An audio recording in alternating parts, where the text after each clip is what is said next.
guys, welcome to my channel. Today's video I'm going to be sharing my process on how I plan and prepare for a new homeschool year. This video is for both new homeschool moms who may be planning their first homeschool year, or even veteran homeschool moms who are looking for a better way to plan their upcoming year. I felt a little crazy or early making this video because we just did our mid-year updates, but I'm already seeing people choose curriculum for next year. Now, I am definitely a planner, and I'm not gonna lie, I will be having some curriculum pick videos coming very soon, but I haven't really thought about our next school year. So I wanted to share with you guys my process as I'm planning for the upcoming school year. I have 5 steps in my process, and I hope that you guys learn tons from this video. I also have a blog post on this with all 5 steps and maybe some more details, so I'm going to link that down below if you'd rather read it or keep that later on for a reference if you're not quite ready to plan yet. So step 1 is you need to determine your state's homeschool requirements. I don't think you can actually plan prep unless you know if you have any requirements from your state to homeschool. Now, the state I live in has very limited rules with homeschooling. Really, the only thing you have to do is when you start homeschooling, you have to submit something called a notice of intent.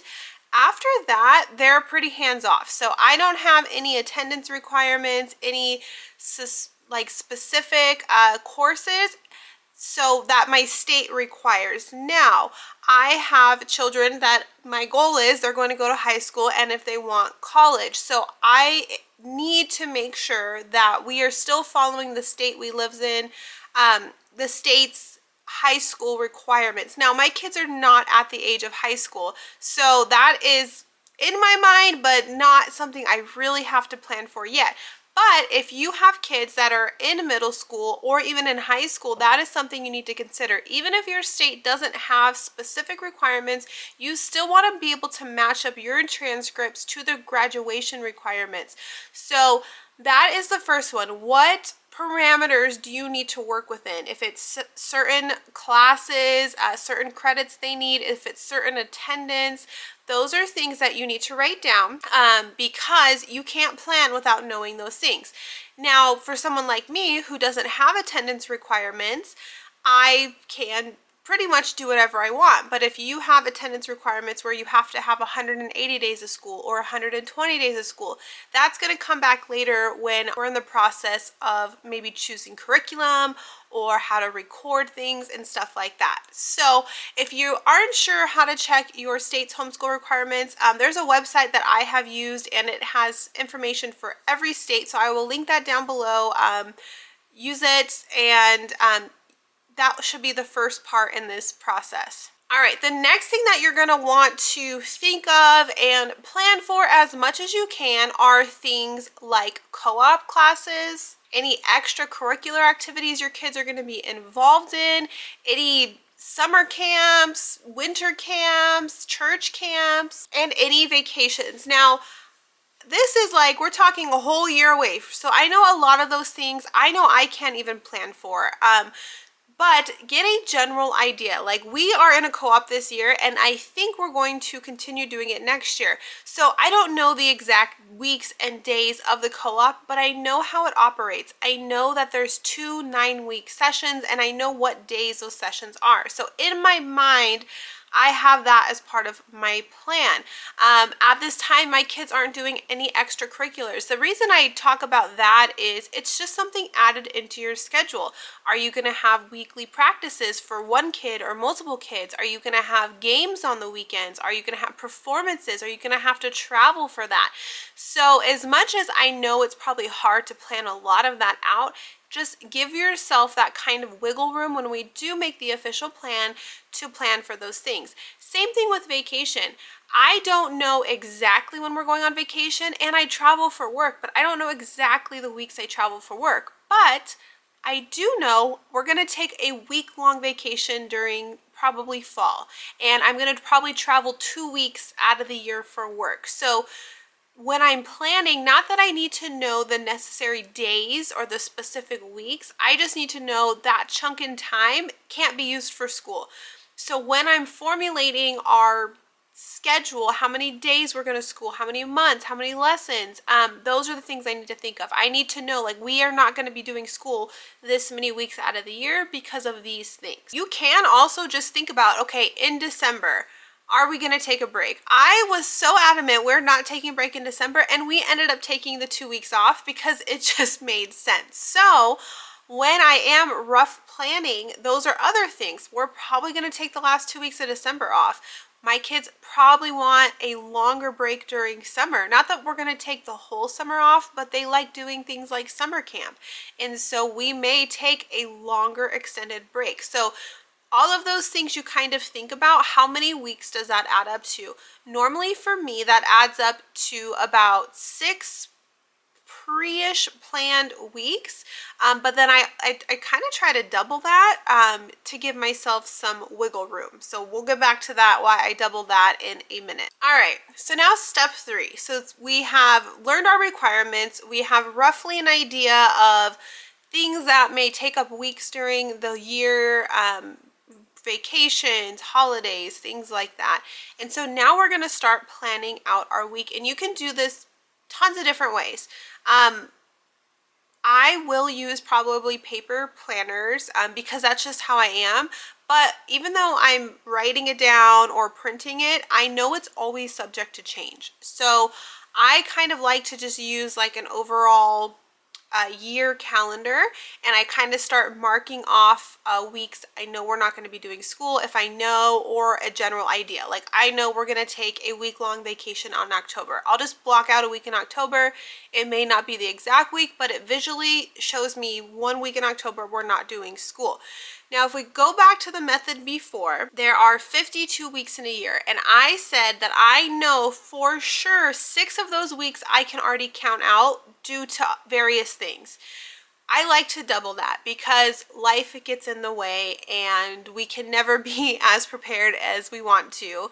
And so by doubling that, that gives me all the flexibility I need. So I'm going to say I need 12 weeks where we're not doing school. So out of an entire calendar year, there will be 12 weeks that we will not do any school. I will not count any attendance, anything for those weeks. Now that leaves us 40 weeks of school in the school year that I can plan. So with that, then again, I go back to things like, I know my kids go to co-op classes. I know my work schedule. I just know how things flow. I know how they went last year. I know how they're going this year. And what has been working, because we actually have found something that works, is doing a 3-day school week. So what I can do is I say, okay, I know we can school 40 days at least out of the year because I set those 12 weeks aside. So for 40 weeks, 3 days per week, that's 120 school days. Now that's a good number because there's a lot of curriculum that is 120 lessons. And when I mean a school day, I mean we are completing multiple subjects and a lesson in each of those subjects. That's what counts as a school day. Now, we also will have co-op 2 times a week for 18 weeks out of that next year. That's an extra 36 school days if you need that for attendance records. Like I said, I don't really have to track that, but I can. So with those 2 co-op days mixed in throughout the school year, our 3 days a week school year, that's around 156 school days. Now, if you need to bump that up, then maybe you need to go to a 4-day school week, or count things like if your vacation is to somewhere where you're going to museums, you're learning nature, you're doing different activities, that doesn't have to count as a non-school day. You can make any day a homeschool day. Just you have to be a little bit creative. So that's what works for me. So I know about 156 days next year my kids will be doing school. 120 of those days are at home lessons that we're going to be using our curriculum, which will be important in one of the next steps. Now that I know I'm going to school for 40 weeks, that's how I break up my quarters, 10 weeks each. Pretty simple. I've used that method this past year and it's worked perfectly. So now I have 4 quarters, 10 weeks in each quarter. So that is also something that I can plan when we're talking about like unit studies, maybe curriculum that doesn't last an entire year. Maybe it's just a semester. So I can plan out my quarters. Now I have tons of free planning guides on my blog on that same page that I'm sharing my steps. So I plan by quarters, I plan by the year, I plan electives and things like that. So if you're looking for a little bit of help on some planning tools, use that link down below. So now, however you have planned out your year, at least the general, you know how many weeks, you know maybe around how many days, you know quarters if you're planning that. Now it's the fun part. Now it's choosing curriculum. Now in this video, I'm not talking about how I choose curriculum because that's going to be its own video. I'm going to show you my actual process, which is this step is choosing my curriculum. But in this process, why this step is important is because, okay, now I know how many weeks we have. I know around how many school days we have. Now I can plan, okay, what units are we going to be doing? What curriculum, what levels, or like how many lessons would be appropriate in a curriculum. One of the curriculums we use, and I think we're going to plan on using, is over 120 lessons. So how am I going to prepare for that and plan? Like, are we going to do double days some days? So those are the kind of things you start thinking, like write those notes down. Like I have 120 teaching days. So if you're not sure what curriculum you're using, that may be something to plan for. This is also that time where we need to take a breath and we need to be realistic in what we can actually accomplish. And don't overbuy now. Right now, if you're planning and you're still in the middle of this current school year, things are going to change. There's going to be new curriculum that comes out. Your kids are going to change. Something in your life is going to change. Do not overbuy and have every single week prepared with a unit study, because in 6 months, 8 months, you're going to be like, man, I wish I would have given myself time. Or you're going to overbuy, not complete what you did, and go for something new. I do it all the time. So when I'm going to be planning, I know probably in our second quarter, that is holiday season. That is when all the fun holiday units come out.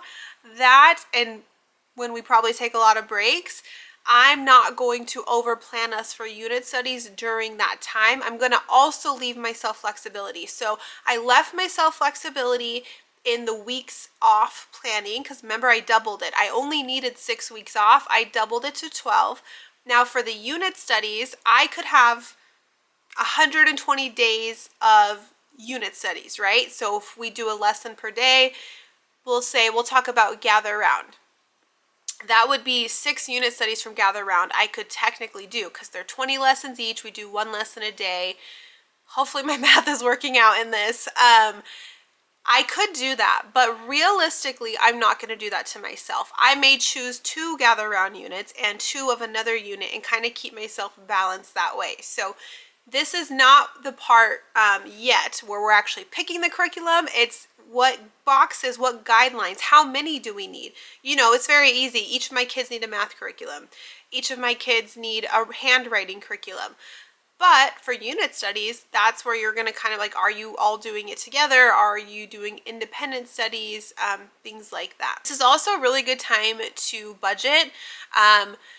Obviously curriculum is not, there is some free curriculum, but it does cost. And so maybe you can budget now and break it up. I don't need new curriculum until July. So I have 5 months. So if I need to spend, you know, $1,000 on curriculum, I could maybe budget that monthly until July. So this would be a good time to think about budget. How much is this stuff going to cost? Also, if you're doing any online courses, some online courses have like enrollment periods. So if you're wanting to do maybe like a live class, when do those dates start? How much is that going to cost? All of those things. So that is the 4th step. Like I said, I have a separate video, actually me choosing my curriculum, and that is part of this 4th step, but that's its own video. It's going to be way too long in this video. So make sure if you're not already, you're subscribed so you don't miss out. And if you like this plan and you want to see more videos like this, please don't forget to hit that thumbs up button. It just lets me know that you guys are enjoying my content. All right, we made it to step 5. I didn't want this video to be terribly long, but I hope this kind of process helps you start thinking. So we made it to our final step because we're pretending we already picked out our curriculum, but we all know that that takes a lot more time than 5 minutes. So number 5 is do not overplan. I've mentioned that in every step before. It is be realistic with yourself. Don't try to do too much. Know yourself, know your homeschool. Look back at this past year. What was successful? What was not? Was planning part of that? Did you plan too much? Did you not give yourself enough wiggle room? Did you want to do new unit studies, but you still had too many you had to work through? Think of those things that you struggled with this past year, the previous year, and use that for this year. And same thing, what's working well? Like I said, we finally found a really good groove with that 3-day homeschool week. So that is something that I'm carrying into next year, where I started this school year completely different of a schedule. Like we were doing school all over the place and it was pretty hectic. So find what's working, find what's not, and use that, but do not overplan yourself and do not hold yourself to these crazy unreachable standards when you're planning your homeschool year. And be flexible. So like I said, if you're like me and you like writing things down, I just have to visually see stuff. So even though I will probably print out the same yearly calendar 10 times, erase it, change it, whatever, I need something visual to see, and that's what helps me. So if you need that, don't be afraid to change things, to throw it away and print a new one. Just prep yourself for that. Like this isn't going to be the last thing we plan change, because we all know life just changes and things change. So those are my 5 steps for planning your new homeschool year. If you have any extra advice or steps, leave those down below. You guys can help others, you can help me. But I'm excited because what does this video mean? This means we are kicking off all the content for next homeschool year. So lots of videos. I've been trying to give you guys lots of curriculum reviews because I know that those help as well when you guys are trying to plan. So be on the lookout. I will be sharing our curriculum. Well, I will be sharing how I'm going to be choosing our curriculum, and then eventually my curriculum picks for the next school year. Thanks so much for watching, guys. I will talk to you all soon. Bye.